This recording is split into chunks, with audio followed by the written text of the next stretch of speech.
Hello, I want to thank you for checking out this video. I had an amazing time with author Kyle Canon and talking about erotica versus porn and what he writes and what other people writes and just the actual lifestyle itself. I think you're going to find this one really, really good and amazing.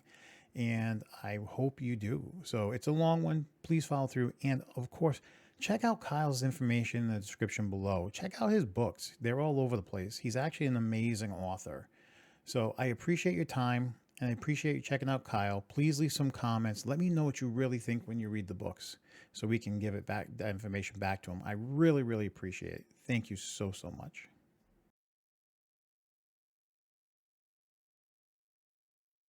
Hello, hello, hello, and welcome back to another episode of Opinion Opportunity. I am your host, Don Gringo, and today we are currently very lucky, and I'm really excited because I didn't know how this was going to turn out, but we have a legitimate erotica author with us, Kyle Canon.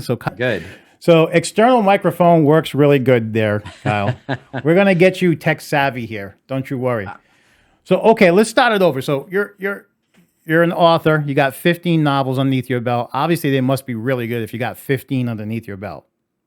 Yeah. I mean, I think so. And I probably undersell myself too much, but my last novel, my last story did great. Pre-sales were amazing. And I actually broke the top 100 in erotica books on Amazon, at least on my opening day. So I consider that a good check mark.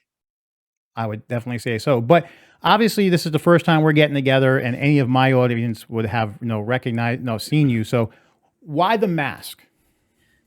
So the short version of that is a lot of my stories are based on truth, and a lot of my stories are based on things my wife and I have done.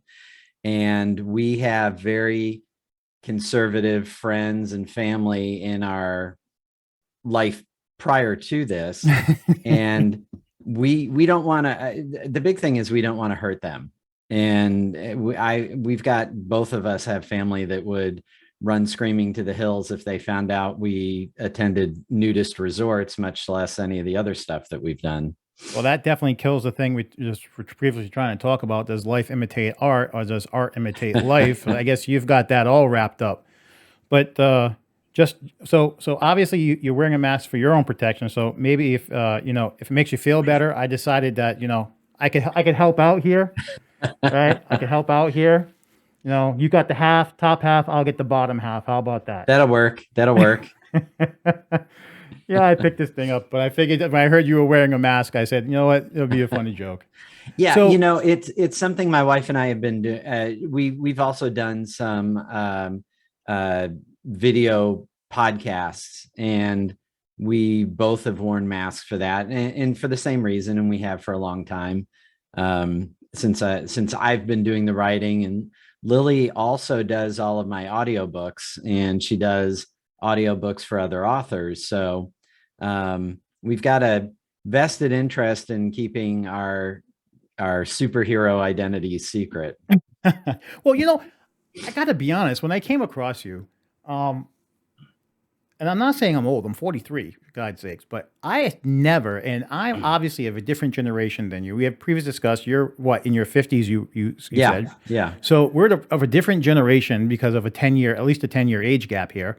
But how does somebody, like a man, I've never met anyone, I would say my generation is a lot more liberal than your generation. How does a man get into writing erotica? God, do we have 2 or 3 hours? Short condensed version. How about that? So the short version is, God, I don't know that there is a short version. First of all, I will say there's a lot more men writing erotica than you might think. That lot of men baffles my mind when you say that. We had that when we briefly met. You said what? Yeah. At least 7 that you know? At least. We have a podcast that we do called Speak Seductively, and we interview a lot. And by the way, everyone, everything's in the description, so you can reach out to Kyle and his wife. You can follow them. Everything's in the description. I'm sorry, but I want to make sure we give you that shameless plug. No, thank you. And I'll add a little kudo to it. I just learned that we were voted one of the top 24 erotica podcasts in 2021. So Okay. All yeah, right. yeah, Well, not you got the books to back it up, right? And I guess well. the life experience to go with it. Well, so the answer to your question is it goes back about 10 years ago. My wife and I were on vacation in Hawaii, and we were exploring Oahu and found a nudist beach on the North Shore. And my wife had done some modeling before, and she'd done some very artistic nudes in college and all of that kind of stuff. She was always the more daring of the two of us, but so we literally stumbled across this beach, had walked a mile from our car to get there, and decided, what the hell, let's just go ahead and stay. And I dropped my swimsuit, and then we've never looked back.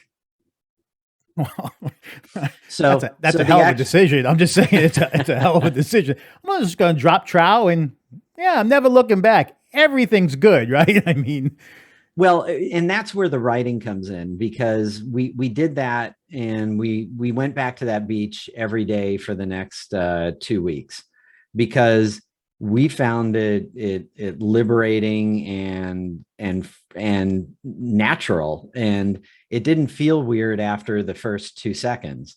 And there were other people there, so it was fitting in with the group that was there. Um, but yeah, the but writing part that's came. not what I would guess. That's not the majority of people would not feel that that's liberating. I mean, they would not even get to the point where they would step foot on the beach. So you, who you would say your wife is the more daring, how the hell did she even? Well, I guess yeah, you were following your wife, well, not your wife at the time, but I guess, but you guess yeah, I guess anything for a woman, right? So, I mean, Well, actually, I was the one who, when we got down there, she was ready to leave, and I'm like, "No, why? Why? It's a beautiful beach.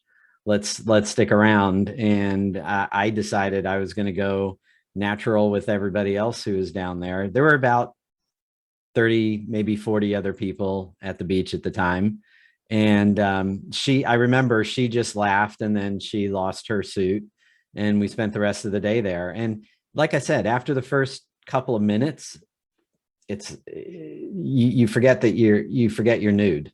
yeah, but how do you go from nude beach to writing erotica? Now, understand the title I put on this was "Is erotica porn?" And Right. obviously you believe it's not. So where's the fine line between erotica and porn? And how do you stay within that boundary in writing? Because we went from beach to 10 years later. I got 15 novels. I'm doing extremely well. Got a podcast that's up and coming. Where did that come from at 40 something years old? And all of a sudden we flipped the switch. So so we got into the nudist naturist thing, and there were a lot of opportunities in southern Florida, so we started going to a lot of um, nudist resorts. And during the course of that, and this is where the, trying not to make the story long, we did dabble in swinging, and that was about 5 years ago. And we always tell people that we consider ourselves nudists and naturists first, and swingers a distant second, but we did it. And I So decided, with that, Lily. because you left that there, I want to Yeah, leave that. I mean, it left that hanging. I'm gonna grab that for a quick sure. second. You left that hanging. So you said dabbled, right? You dabbled. That was the word you used. So obviously you're done. So is it a comfort factor? Is it a security factor? I mean, what is it? A relationship factor where it's just introducing something that may not be positive for the relationship? I mean, because Those are you great said questions. dabbled. So to answer that, my first novel is basically Lily and my life that led up to us getting into swinging, and how that happened. And I wrote it because, and Lily and I talked about it. I was trying to figure out where this came from, because neither one of us had, that ultra liberal kind, what you would expect people to have as a background who get into swinging or who try it. So I wrote the book. It was almost journaling, Well, I was Um, about to say, what'd you do? Just say, baby, I'm going to write down our memoirs. I'm going to open up the diary and we're just going to put everything but our names in there. I mean, well, no, I also I write in other genres. I write science fiction, and okay, I so was you've been an hitting author for a very long time. for a while. Yeah. And so my thing was I was hitting a writer's block and not able to get finished with the book I was writing. And a favorite author of mine, I remember reading an article that he wrote about him getting in writer's block. He writes military science fiction, and he said he switches over and writes erotica under a pen name, and it kind of loosens up his thought processes. And I thought, you know, what the hell, perfect timing. I'm thinking about this. We've been doing this for a little while now, and it's in my head, so I may as well write it down. Now I changed a ton, but my thing was, if it sells, I didn't tell Lily that I was writing it. But I Oh, changed okay. I changed so much in it. Nobody would recognize us in it. Hmm. But I decided if the damn thing sells, we'll see what happens. I'll tell her that it sells. So I put it out there, and sure enough, 3 or 4 days later, it starts selling, and it starts selling like crazy. So I go and I tell her, and I give her the book to read, and she said two things after she read. She's like, "Oh my God, that's our life story."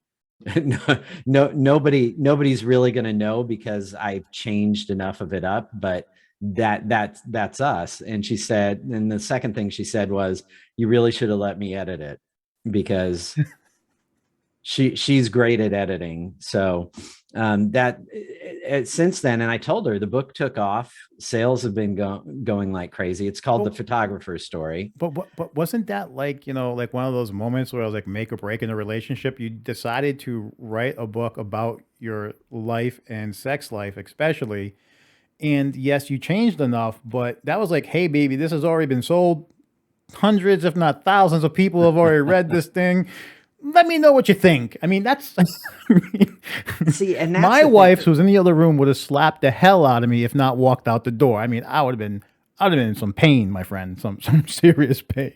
It was one of those things where I didn't worry about her reaction at all. We talk and we share everything. And part of something you were getting to earlier about, are we out of swinging because of how it impacts the relationship and all of that. We got into it after talking for a few years that, hey, let's give this a try. Writing the book, I wasn't wor- I wasn't worried at all about her being upset that I wrote it.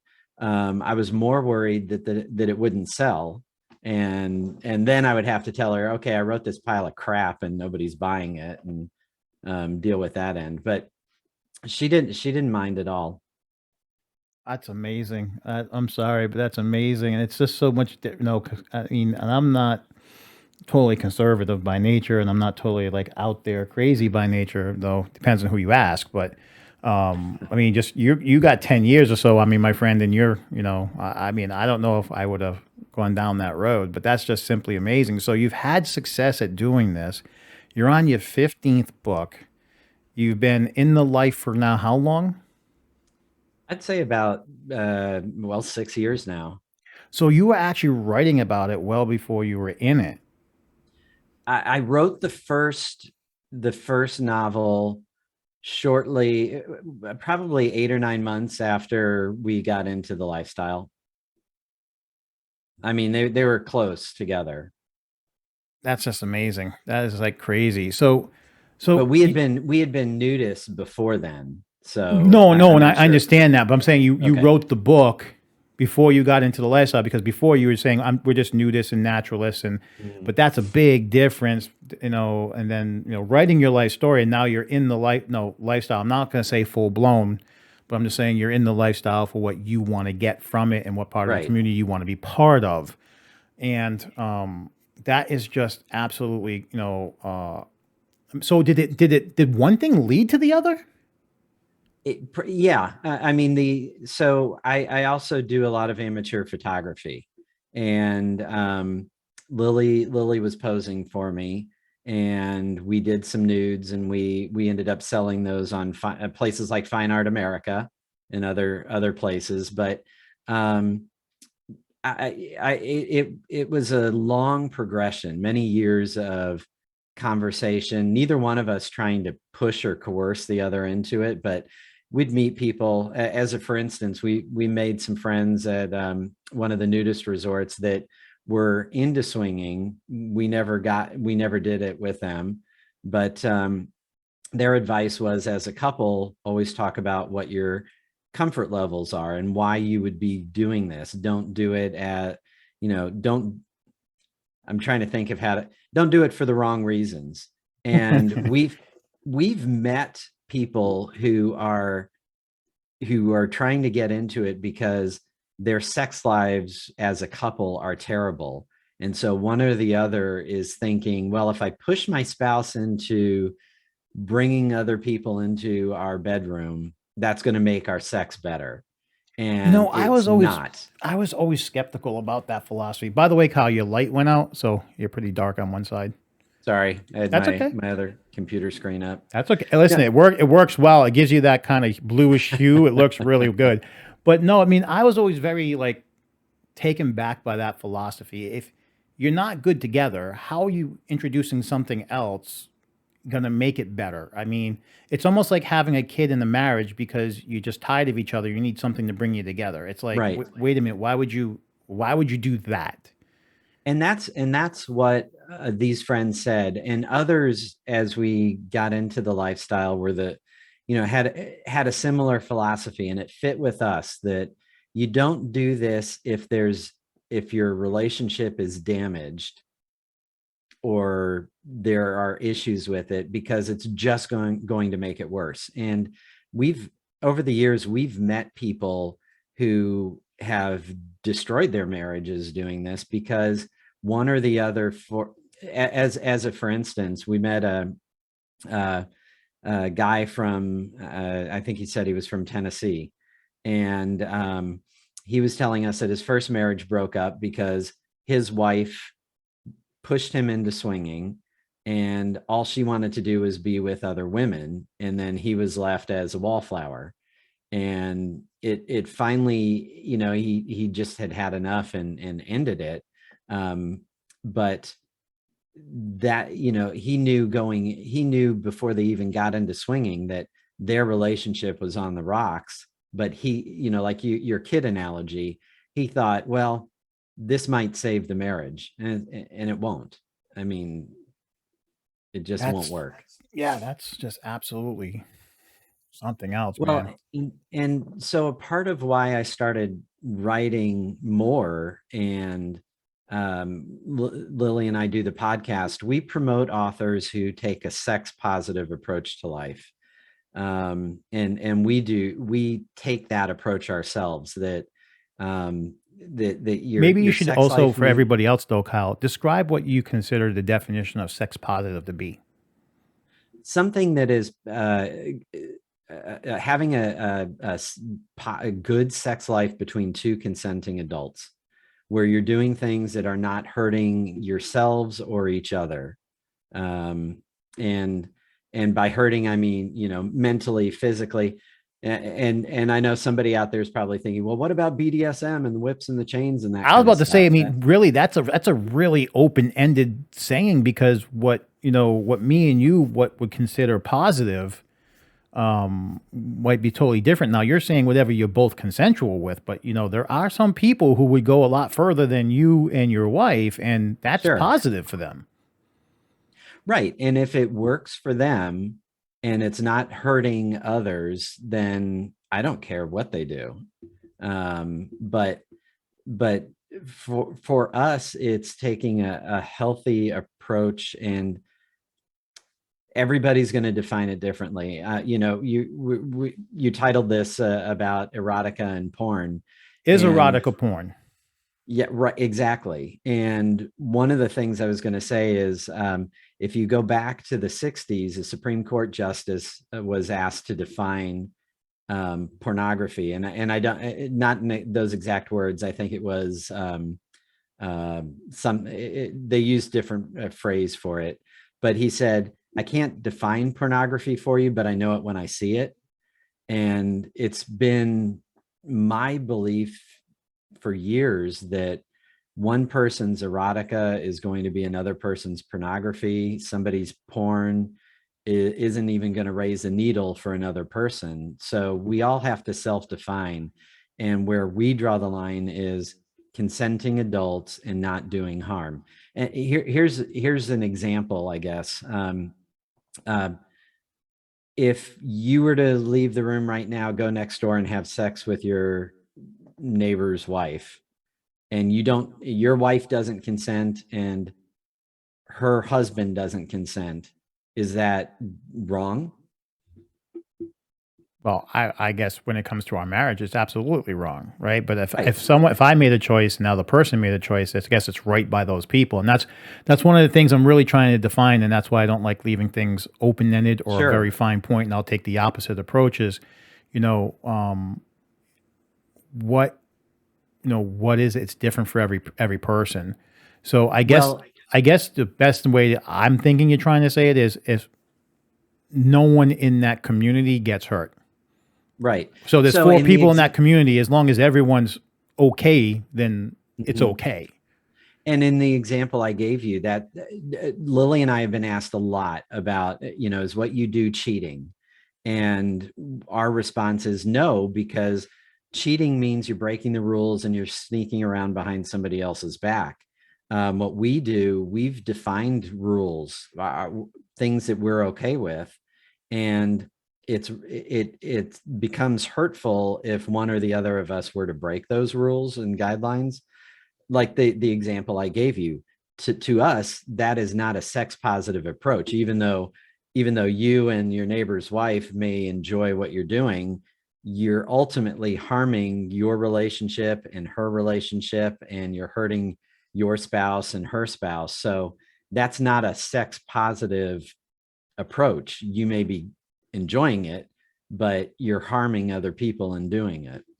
So so since I used the word community, and that's pretty much what your lifestyle basically is a community, because let's face it, it's not, for the most part around this country, it's not advertised, right? It's not put out there because there's a lot of stigmas that get associated, a lot of negative terms that get associated with some of these activities and things that go on, right? Yeah. So talk about the community. So how is it as a community? Because it's got to be very at sometimes awkward, like in life in general, where you may be at the lower end of the spectrum, but then hey, someone joins that community, they're a little bit more hardcore and at a higher higher end of the spectrum than some people are. I mean, it's got to be like any other community, but just not. I would say just not advertised personally. It is, and there's varying degrees, and I think a lot of people don't get that. There are a lot of couples around the country, and I'm saying this tongue in cheek because we've met a lot of people who are very much like us, who don't go to swingers clubs and don't go there. There's online swinger magazines and meetup spots and stuff like that, and there are people who do those things, but there are even more who don't, because it's not for them. Lily and I went to a swingers club twice, and we decided we're just not into the club scene. So, you know, sorry to my readers and everything, but You'll write about it, but it's not for you. well, and I'll write about, and honestly, I write about it in a positive way. But if anybody reads my stuff, most of it, I steer away from that because it's not in my comfort zone. But we've met a lot of people who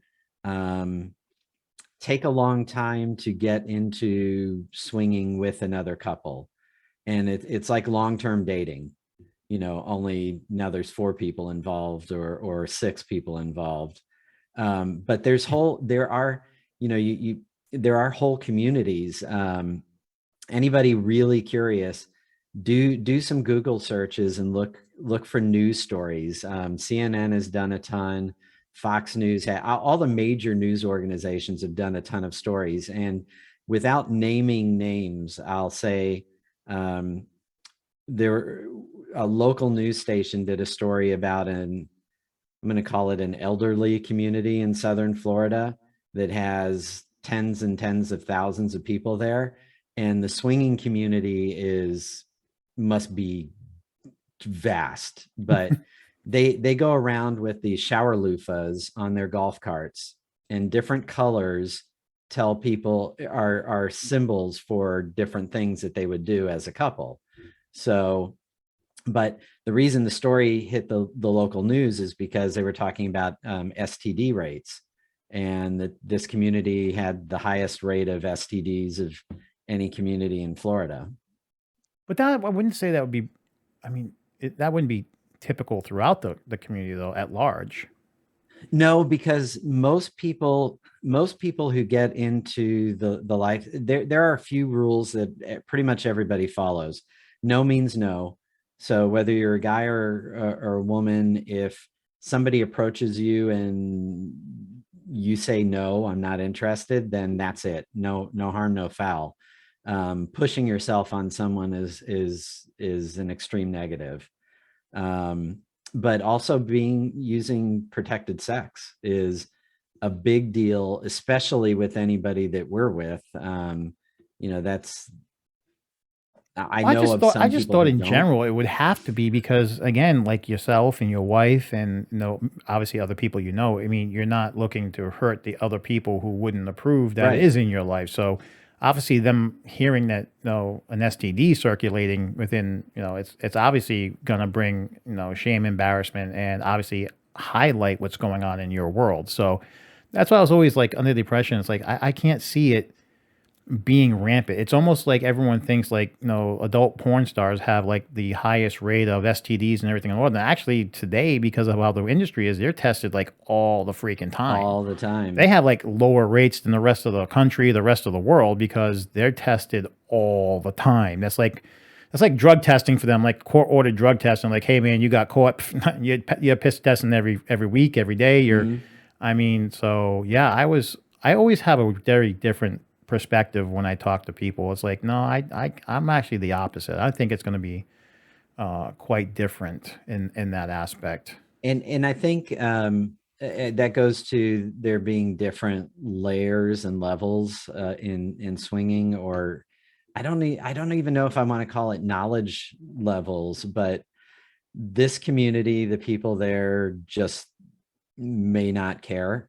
But if you go to any of the clubs around the country or in Canada, they have very stringent rules about making sure that any kind of sexual contact is protected. So um, people who are into that know that and follow that as a general rule of thumb. I would imagine so. You know what the funny thing is, and I should have mentioned it up front too. And when we originally talked, when I came across your name and I saw male erotica writer, and I was like, damn, know what movie popped into my mind? It's an older I movie. Eyes wide shut. Was that one with Mickey Rourke? Oh, Remember Pretty Mickey Rourke Woman. did that one? It was like in Cuba, wherever the hell it was. Oh, He was that hotel owner. God, I'm gonna have to look it up now. How do I? Havana. No, What's that? I don't know. I I said Havana, but I No, he was really. I can't, I left my phone in the other room. Anyways, it was a hell of a movie. More on voyeurism, in erotica than whatever. Like, but also he, made her, no part do games, and he wasn't. No, she wasn't realizing it was like all one big thing. But man, it was like that book, like that movie, like hit a bell. Like, man, that's like absolutely nuts. I remember that movie when I was like a teenager. I hmm mean, well, and that's there. Keep saying there's different levels to this. There are couples who just want to get together with another couple, stay with their spouse, but be in the same room and have sex in the same room, and that's all they would ever do. Yeah, where's that movie? Mickey Rourke. I want to look that up because I know you've seen it. You Yeah, have to have seen it. I'm My not a lord. huge movie person. You're not a huge movie person. This is like straight out of your genre, and you're telling me you're not a huge movie person. Yeah, it's gotta be. It's gotta be there. I mean, it was. I mean, it was his early stuff too. Um, if you haven't seen this, you gotta watch this. It's a like an oldie but goodie. I mean, you talking to you originally. This popped into my head like, oh my god, I can't believe I totally forgot that movie. Right. Now I'm curious. Yeah, I know. God, it was when. Where is it? I'm looking at it, but they never have everything in chronological order. Was it Body Heat? Was it Body Heat? Didn't that have Sharon Stone? No, that's not the one. This was a younger brunette. My God. I will find it for you and I will email it to you because I want to continue our conversation. But let me tell you, that was probably the closest thing I've ever seen to what I would think would be not porn, but But erotica. erotica. Like I mean, it's pretty much like Mhm. softcore porn. It was like just fell short. It had a Yeah. story, it had a plot, it had everything that I would expect would be in your book. You know what I mean? With the twists and the Hmm. turns and everything like that. I was like, oh my God. But it was visual. It was like, holy crap. When I was a kid, I was like, holy moly. I think that was one of the things that set me off in my exploration on a lot of stuff was I saw that movie, like, damn, that's kind of cool. I mean, it was like freak, and yeah, no, I mean, I don't know. Okay, so I'm not much of a movie person, but since you got on the topic, one of the most erotic scenes I think I've ever seen in a movie. I think the movie was True Lies, Arnold Schwarzenegger and Oh, Jamie Jamie Lee Lee Curtis. Curtis. Yeah, she was dancing in So the bedroom. He was sitting down there. come That's on, that's erotic. I think the problem was the comedy they threw in there, right? The comedic Right. parts they threw in the middle of that whole dance and we're falling down. But I'm talking Well, like, playing with the tape recorder. yeah, I mean, but seriously, with the straight no comedic value, I will get you the name of that movie. Watch that for sure. That I Yeah. would tell you that will probably be like, yeah, that's probably the damn closest thing in video format that we're gonna probably say that is the novel, and that's why I was so excited because I remember that movie. As soon as I was talking, I was like, "Man, I remember that movie." So Hmm. you've been in it. You guys have been in it. You're successful at it. You got a podcast now, so you're talking to other authors, but you're talking about sex positive. So, I mean, it's not just other authors though. We've had a chance to talk previously a little bit. So who else are you talking to? And is it to expand your network? Is it expand your community? I mean, what are we? I What's the goal? the goal is to get people to understand more about the life, not to get into it, not to expand it, but to understand that there are a lot of normal people who are doing this, that you would be shocked if you knew, like your friends, relatives, or coworkers are into it. So we've interviewed couples who are first timers, and they've seen me on social media, or they've read a book, and they get in touch, and we figure out they're legit. And so we talk to them about, why did you get into the lifestyle? What were your steps getting into it? We've interviewed we interviewed a couple that are technically, I guess you would call them, porn stars too now. That Are we talking OnlyFans porn stars or are we talking like legit porn stars? Pornhub porn stars. Legit porn stars. Yeah. You're on legit websites like actual pornography websites. Yeah, and they've been a couple. The way they tell it, they've been a couple since they were teenagers. Got into swinging and just kept going, and got into porn after that, or along with that. And that is part of how they live the lifestyle. Is they just see the doing the porn as another aspect of their swinging. Well, let Um, me ask you a serious question on the opposite end of the spectrum, and this is for you personally. And I'm not saying you know. There's no definitive answer today for you and your wife, but do you feel there's ever going to come a time when you're going to say, "Okay, I'm done. Like this is just me and you time." I mean, or is this like something that is like part of your world, part of your life, and it's just once it's there, it's there. it's a good question, and it's something that we've talked about to other couples as well. we haven't done anything in years, in a couple of years now. And part of it is because, again, it goes back to making sure your relationship is a healthy one. Um, Lily and I were talking about this a couple of weeks ago. It's like our sex life with each other is great, has been great, always was great. So we don't have this need to go out there and add to it. We have enough fun as it is. Doesn't mean that, we have some good friends that if the timing were right and things worked out, that we wouldn't swap with them. But we don't, it's not an addiction that we need to get into. I don't know if that's answering your question or not. No, it absolutely is. I mean, it's a choice, not a compulsion. It's something that Right. these guys are choosing to do by choice. But I guess, yeah. I mean, for you, it was just, hey, we've had our fun in the past couple of years, and we just don't need to do it right now. And but it's not. You're not saying it would never happen again. You're just saying that it's not right now. Yeah, it's not we've, again, everybody can do what works for them, but my personal feeling is I've met couples who have this desperate need to put another notch on the bedpost, and that's not us, and that wouldn't work for us.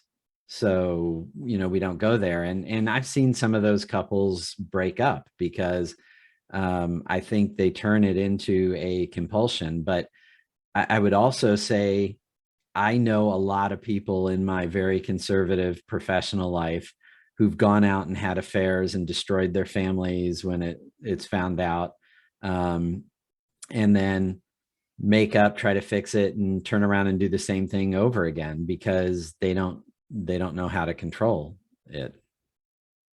So we're talking about couples though, but I would imagine there's a lot of individuals who try to get into the lifestyle itself. I mean, um, Yeah, a lot of guys. There's a term out there right now, unicorns, and women, single women who make themselves who look for a couple to date, and they all have varying reasons. But I was just reading an article one wrote for a magazine, and her thing was she's not meeting any decent single guys. She's bi-curious is the way she described herself, and she started dating other couples as a unicorn because it was a safer experience for her, physically as well as emotionally, because she knew she wasn't there to take the place of either one of them. But um, as I read the article, she's got one couple that she's a regular girlfriend with, and they'll go out on dates and things like that. Um, but I do think there's probably more single guys out there, and so it is gender bias in your opinion. That it's mostly a male when it's an individual thing. I would say so, but I think that the number of single women out there is definitely growing. A couple of as I said earlier, we describe ourselves as nudist first and do the swinging second. We've gone to nudist resorts where they follow the American Association of Nude Recreation, which is, there's no public displays of they've been around since the 40s or 50s. Never heard of Um, them, but okay.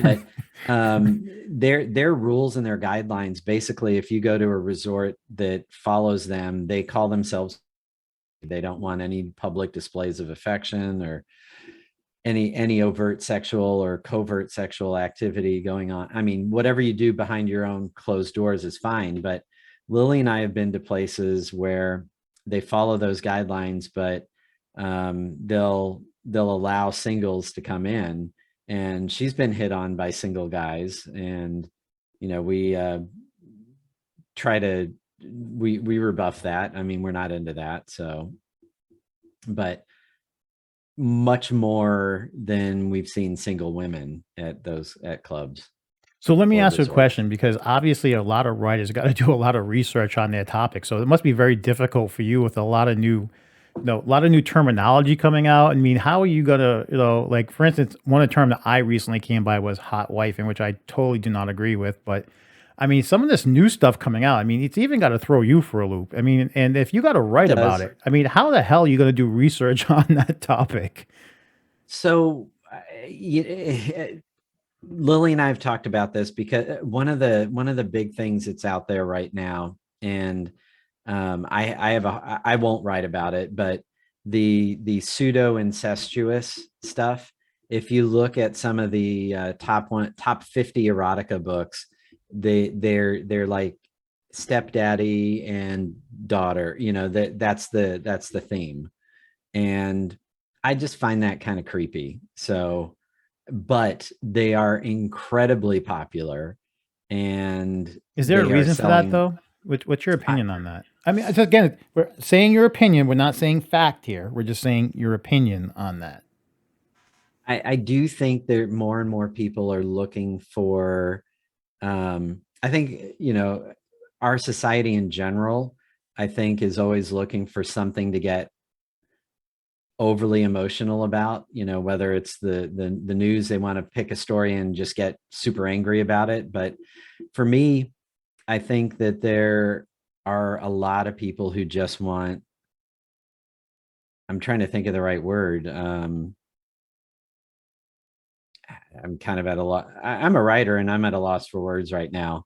I'm thinking I more like a risk junkie. Like they already went to a certain level. They got to take sure it to a second level. They got to take. You need to really be excited. I mean, like maybe they're kind of on that path of, I want to say, self destruction, but no, it just doesn't adrenaline do it no more. junkies or yeah, it's like any to me, and I'm trying not to come across as negative, overly negative on it, but I think I think you there should have an honest opinion on it. I mean, if there's something that you, as a writer, as someone who lives in the lifestyle, and I'm not saying you live every part, and neither have you. So I'll make sure anyone who ever watches this, there's no insinuations here, but you who participates where I don't, right? I mean, I think would have the right to have, I'm not going to say a more valid opinion, but I would say a more experienced and intellectual opinion than even I could have. So I've I had think to you're allowed to have your opinion. yeah, well, and I've had debates with other authors about this very thing because to me those books are not sex positive as I define it, because they're really setting up a situation where somebody who's in a authority position is somehow using that authority to um, take advantage of in this case the stepdad taking advantage of the stepdaughter. But and to me that is not a long-term positive relationship. I mean, that can't end well. So I don't know how you can define that as a positive or a sex positive topic. Well, I guess the only thing I have to say, and it's not that I agree or disagree here. Again, I have no say in this, but is it because you feel that it's laying the foundation for people to let it roll over into their real life and not keep it a fantasy life? I mean, everyone's got dark secrets or dark desires, or I mean, Mhm. not everyone is pure and innocent. We're not. It's pure. That means we're human nature. We all have No, something, yeah. and that's all there is to it. But I mean, is this something that you're afraid in like today's society, like if they start reading this stuff, that it's not going to be left to fantasy anymore? I yeah, I mean, I think there's an element of that because I do believe that it's an I've the authors I've talked to who write about it say they're just writing about fantasies and it's not reality and it's not this and that. And I get that. And I'm not saying stop writing it, but I'd much I'm throwing a precautionary note out there that it's a little unnerving that those books are the most popular things out there right now. And I'm wondering what that says about our society, that we have a lot of people who are fantasizing about um, that kind of situation where somebody in authority um, takes advantage of somebody younger than them, even though in the books. So Amazon has a rule that you can't write about, you can't be overtly incestuous. That's why the stepdaddy stepmommy thing comes in. But they also have a rule about you can't write characters having sex that are under 18. So I've also seen a lot of the books where they're borderline, teacher having sex with student, but the student's over 18, so it's okay. College student, that's all. Right. Well, the author I was talking to, the kid just turned 18 and now he's going to a finishing school, and one of his tutors at the finishing school is in her 20s and has her way with him. Or the flip side is he has his way with her. To me, it doesn't feel healthy, because it's you said for me, for my opinion. I'm gonna say I'm not saying healthy, but I mean, I was a kid and I remember having some teachers who were younger in their 20s going, damn. I mean, sorry, even me as a man was like, damn. I mean, I would if I could.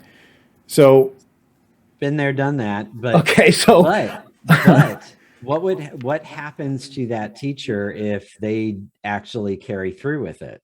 oh no, I'm not saying like it happened or whatnot have you. I'm just saying though, for a writer writing it and about fantasy, I'm saying that to me that seems a little bit more like authentic human nature, especially on the male sides, who's going after the teacher type of situation. I mean, shit, I was not even 18. And I looked at some of my teachers, like, substitute teachers that would come in and go like, damn, like, Yeah. wow. No, and that's, and I'm not telling those authors stop writing what you're writing, but for me, you asked me personally. Yeah.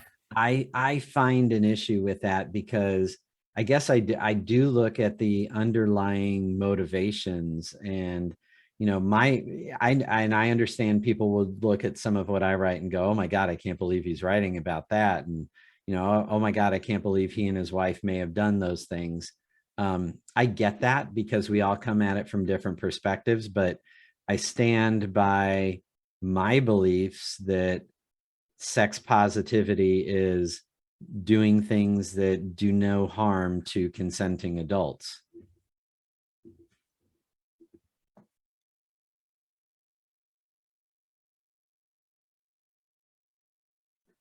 I guess I'm just looking at it from the fact when you say consenting adults and no situations. I mean, first off, I look at it, and I guess because I've never been in the lifestyle like you, so I have a little bit more of a skewed perspective, and I fully admit that I haven't experienced what you've experienced to understand what you understand. But for me, I mean, if I looked at it from a book, the first thing I'm going is, you know, did the author really do this? I mean, Yeah.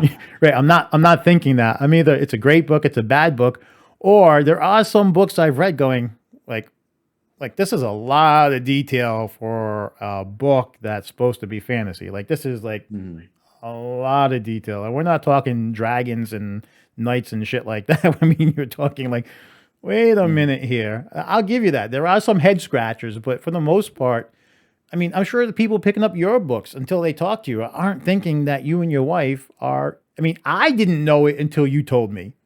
Yeah. So I Well, wasn't thinking that Kyle Canon and Lily Cannon were out there on the swinging scene, hitting the clubs back in the day, and started off on nudist beaches and still doing swinging their thing. Oh, listen, even I didn't go there.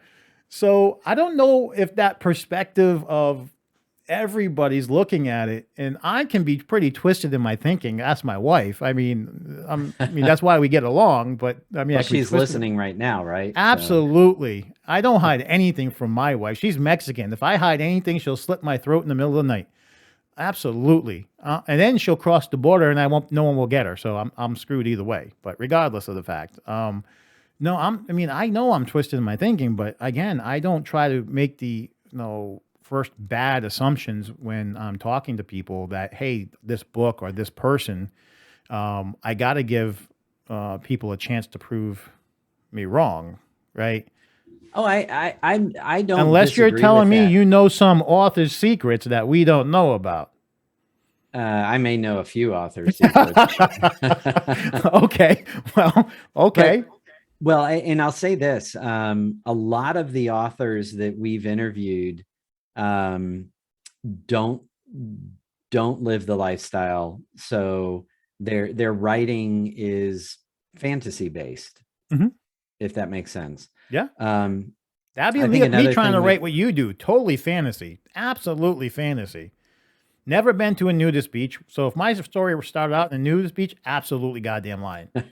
Now, I never said I never went skinny dipping or anything, just never hung out on a nudist beach, you know? yeah, well, and for me, I could not have written this if I hadn't experienced it, because, especially now in hindsight, looking back, I'm like, I wouldn't know what the hell to say. I just, I wouldn't know what to write. But I think, listening to some of the people who've read my books, the fact that I've experienced it lets me write at a depth that others can't, and I'll give myself credit for that. I can get into the story more. I can get into the feelings of the characters more, because I've actually been there and experienced it. Um, Jumping back a little, the one of the big things, right? The taboo writing is real popular right now, and that would be the daddy figures and the teachers and that kind of stuff. It Yeah, but taboo is a very general term. There's a lot of it things is. depending on society could be taboo, depending what part of society you're in. I mean, it could be interracial is taboo. It could be, gay is taboo. I mean, there's a lot of things that could be considered taboo.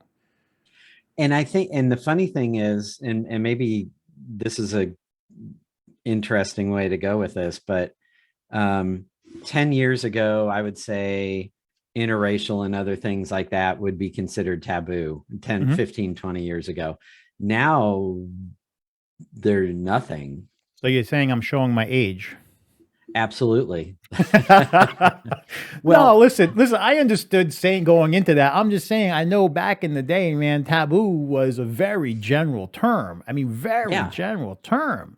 And I think the So term changes with the times, and I think that's part of the issue with trying to define or explain what is erotica and what is porn, because what I use men's magazines back in the 80s and 90s, like Penthouse, Hustler, that kind of thing, they could not show penetration. That was just forbidden. You couldn't right, do that. right. But um, but they were still considered porn magazines. I saw something the other day that kind of made me chuckle. Through the 90s, they pushed that barrier, and until by the 90s, and then the internet came around, so who cared? But they were showing penetration in the magazines in the 90s. Yep. And so they had pushed that bar for pornography much further than it had been. The article that I was reading went through like the history of the men's magazines from the 60s on, and really kind of drew a line at 19. I think there was a Hustler edition in 1992 that showed penetration or something, or And that close changed to it. everything. And they said everything prior to that should be called erotica, because it wasn't showing the actual act. It was implying everything. But after that point, there was no implication anymore. It was close-ups of genitals, and that was it. And So since you said that, let me ask a question, because you're the author and you made that statement. So let me ask you a question. So, do you believe anything shy of penetration is erotica?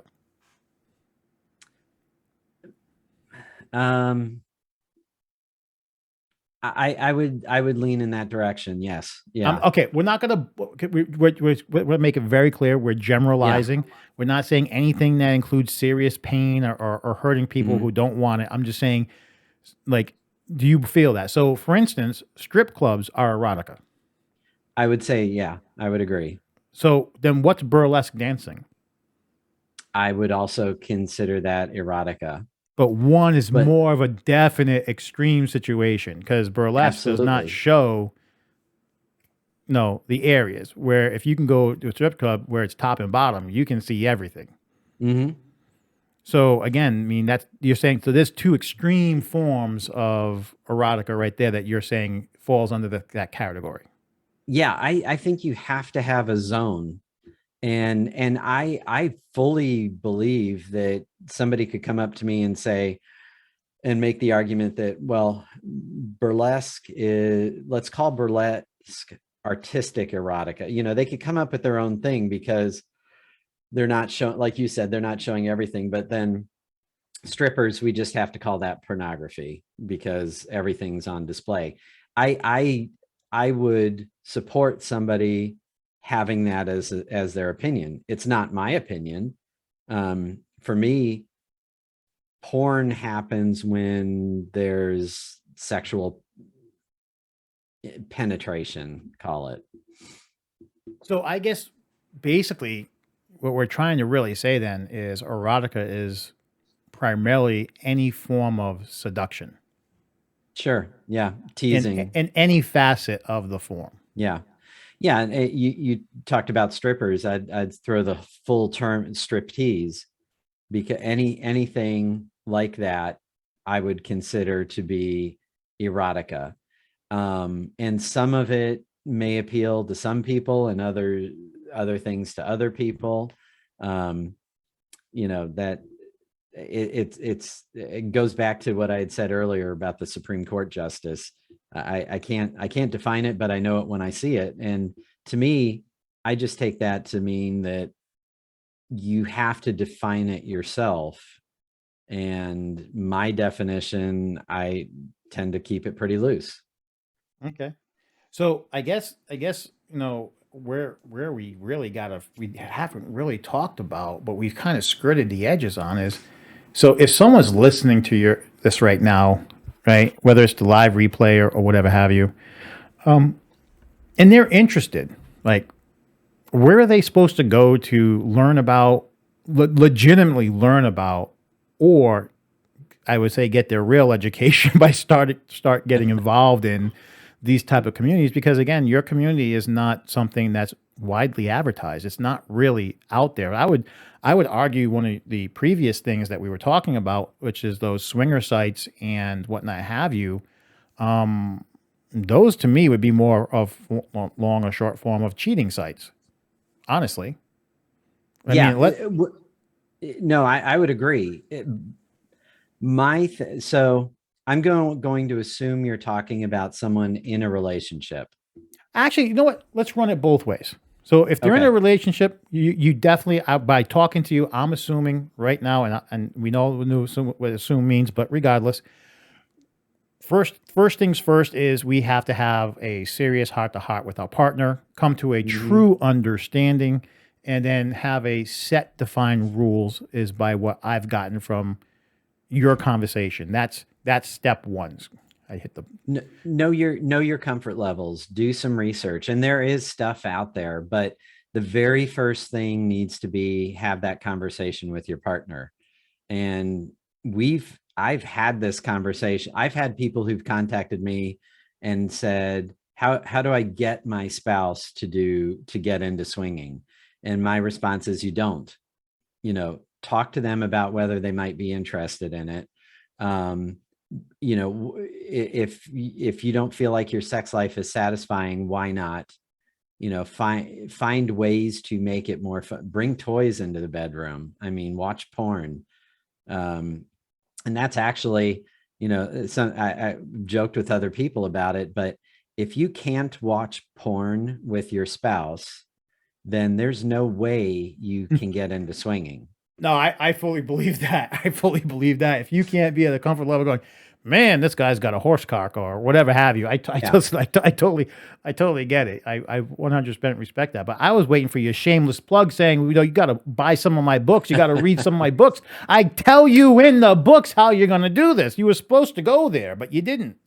Well, now that you mentioned it, no, most of my books talk about couples just getting into swinging. So I've got I've got a series called Aaron's Erotic Adventures. It's about a couple that goes to a nudist resort and get into swinging. Didn't expect it to happen, but that kind of thing. But it follows them through the journey. It does, yeah. And actually, and I started writing it because we'd met a few couples that were trying to get into swinging for the wrong reasons. So in the book, trying not to give away too much, Erin's husband convinces her to go to a nudist resort. She doesn't want to. Their marriage has been on the rocks, but she agrees to try, thinking that it might help their marriage. They go to the resort, and then he says, well, I've got to go back to work. I got called back to work, so you've got to be here alone for a day or two.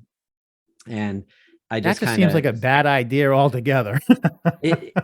Yes, and that's my point. And it doesn't, I mean, I like to write about strong female characters because I don't like victims. And maybe that's because my wife is a strong female character who, if anybody ever called her a victim, she'd rip their gonads off. But this is a story where she starts off as a victim, but then takes control of her life and basically says, screw you, our marriage has not been working. I don't want to give Sexually away empowers too much. her. It does. And she is shocked to find that it is empowering to her because of the way she'd been treated prior to that. So everybody watching, understand Kyle just said his Erin Adventures is a how-to on how to begin. No, am I joking? It's a how-to on how not to, if you want to keep your relationship strong. Okay, well, there you go. Things you don't do. But several of my books do deal with nudist resorts because, I mean, let's face it, getting naked is a good first step towards swinging. And I'm able to kind of get right into the plot. But one of my more popular ones is a book called The Resort. And it's something that Lily and I actually experienced, and it was fun writing it, but I turned it into how a couple gets into it. And I spend a lot of time, not a lot, but I spend time talking about, or having the characters have dialogue about what they're feeling and what they're thinking about their next steps. And would you do this? Could you do this? I use it as a way to explain some of the basics of healthy swinging. And to me, that would be the couple talk and make sure they're going into it for the right reasons. Another big mistake is we hear about couples who agree that one would take one for the team, meaning if you go out with another couple and one of the partners doesn't want to be with the other person, they will anyway because their spouse wants the other spouse. I mean, everything you talk about just seems like that's a really bad idea. Just coming out of your mouth, it just sounds like, man, that's a really bad idea when you say it out loud. It is, but I'm amazed at how many couples fall into that or get into that trap. And it's because they haven't talked and figured out what the, going back to our friends who did a lot of, explained a lot to us. This may sound stupid, but one of the things their approach to swinging and kind of what Lily and I look at it as is it's like the ultimate massage. We've gone to get massages before. I avoid the jokes about the truck stop massage places with the happy endings, but it's not, I mean, you're not in it to fall in love with the person, with the other person. You love your spouse. So is it more carnal, or is it yes. more, it means seriously, is it more like, this is just human nature being human nature and not emotion, just raw pleasure? Right. Does your wife give you back rubs? When I ask for them, absolutely. Okay. And our friends were looking at this as the same way. Your spouse may give you a back rub, but sometimes you may want to go to Massage Envy to get a deep tissue massage. Your spouse may do just as good a job, but it's having somebody different do it.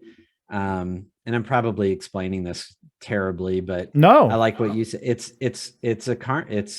is a carnal thing. We also have a lot of friends who are a lot like us that have very good sex lives with their partners and don't find a big need. Sometimes you just want to, but if sex with your spouse is really good, then you don't have to go looking.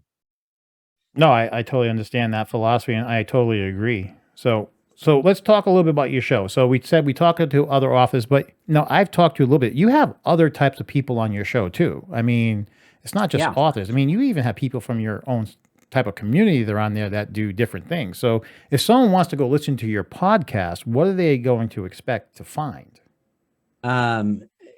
We keep it a variety. So there are a couple of shows where we've done excerpts from my books because Lily does narration. So 10 of my books are on ACX or Amazon Audible. So you can get the Audible version. I would caution you, if you get those, don't listen to them if you're driving in traffic, because I actually had somebody write me and say they had to pull over when they were listening because he and his wife were enjoying the story too much. But anyway, So which one should me and my wife start with? I would start with The Resort. Okay, I'm gonna go get that one off of Audible tonight. Don't you worry about that. Okay, well, and I would also, if you're into, I wrote 2 Halloween stories, the Succubus Queen series, and they're just, to me, they were like 80s campy horror films where the girls were always getting their boobs out. Yeah, I could you can say anything you want about the 80 horror movies, but it was always sexualized. I mean, I think that kind of Yeah. twisted me and you in our generations. I mean, really, I mean, I don't know. I 20 just minutes. I was going to say 20 minutes into any one of those movies, and there had to be at least one set of boobs coming out. absolutely. I mean, that's one of the reasons why you watch them to begin with.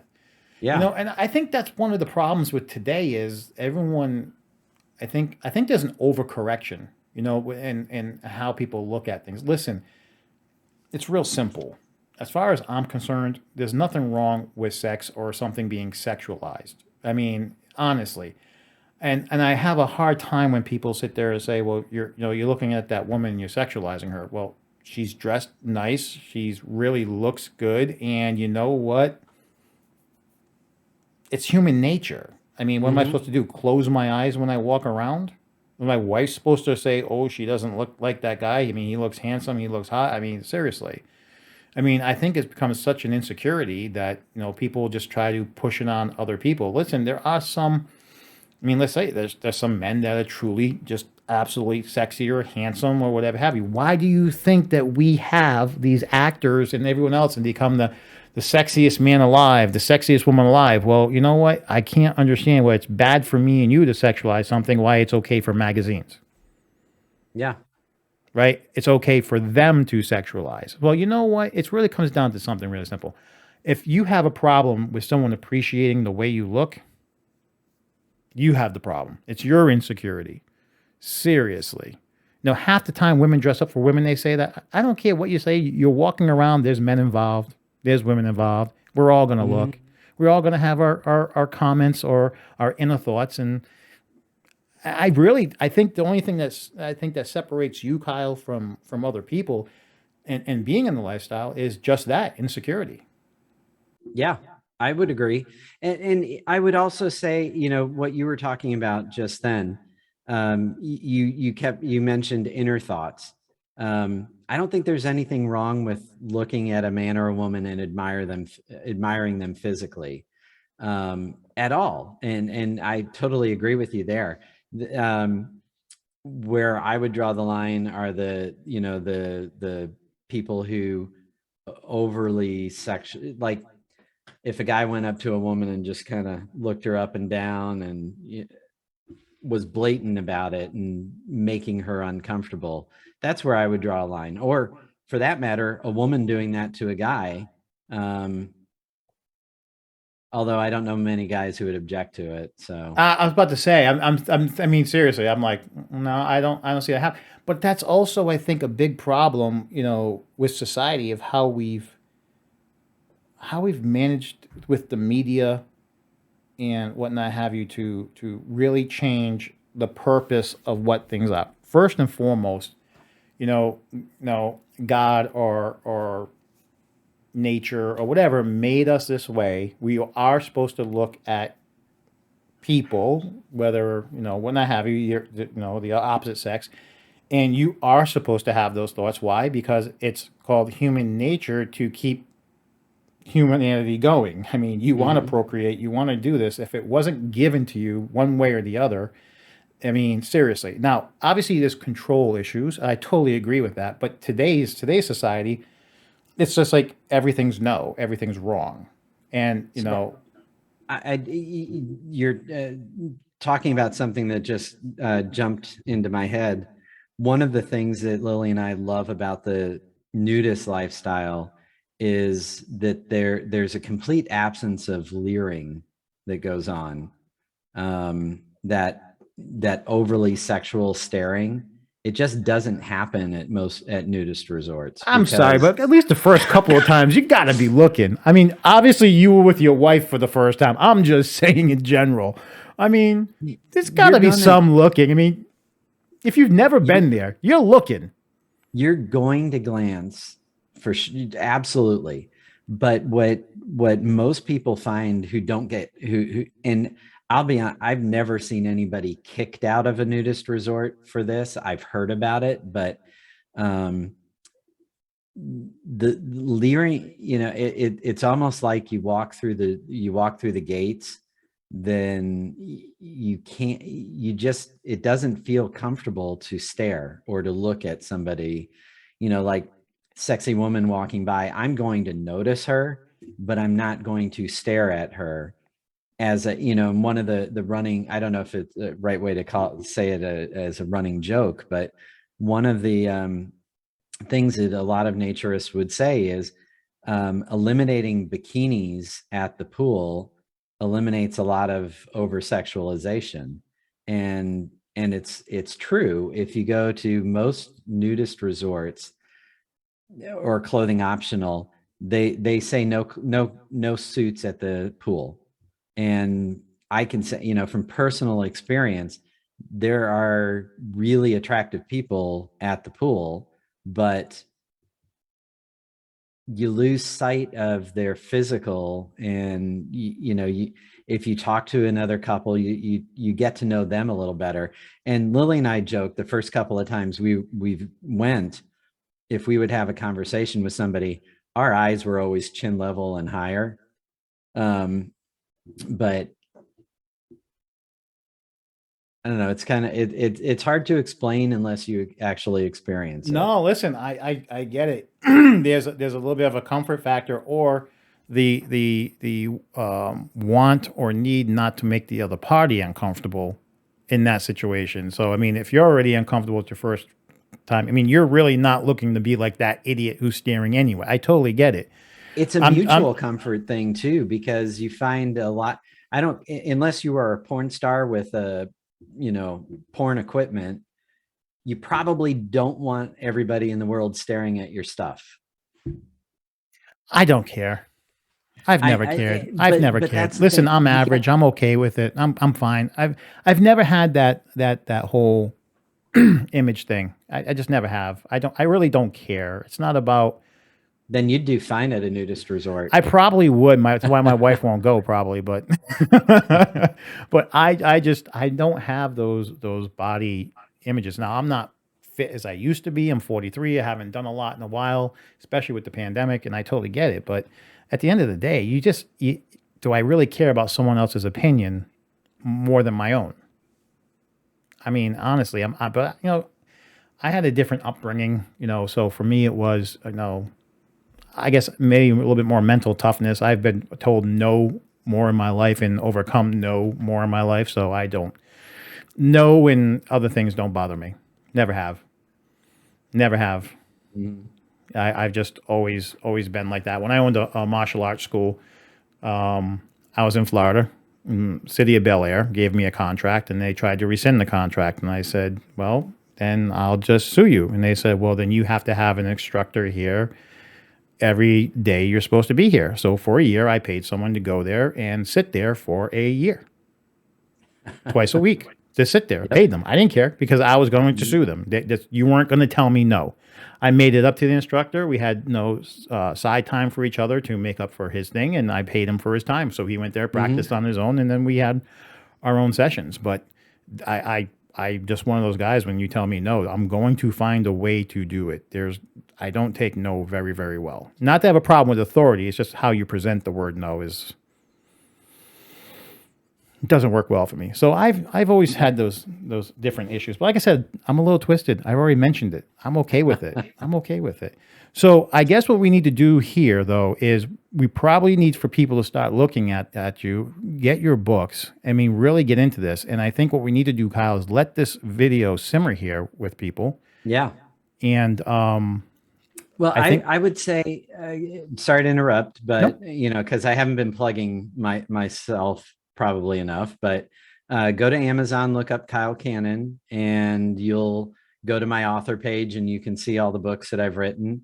I have my Kyle Canon fiction at gmail.com email address there. So I welcome people asking me questions or sending me comments about my books or just anything. Um, my website is kylecanonfiction.com. You can go there, or Lily and I have a podcast called Speak Seductively, and we are on all the major hosting sites right now, or at least 10 of them. Well, I definitely, like I said, I'll make sure you get plugged. Um, Sounds we're doing good. the live one now. We're recording it, but I definitely will be doing a new intro tomorrow, and I will definitely be plugging you and making sure the description's in there. But what I'd like to do is absolutely put the video up, and let's have everyone who's listening, because again, this also goes up on the podcast, and who isn't watching, no, let's get some comments, let's get some feedback, and let's get that stuff to you. And Yeah. then maybe depending on the feedback we get, we could follow up with a good second show where we've got you answering audience questions, right? Yeah, I'd love to. It'd be fun. I may even try to get Lily involved. Hey, more the merrier. So what I'm going to do is we're going to end it here. We're going to, but Okay. I want you to stick around for a moment, and we're going to make the magic happen after this. So thank you so much. Sounds good.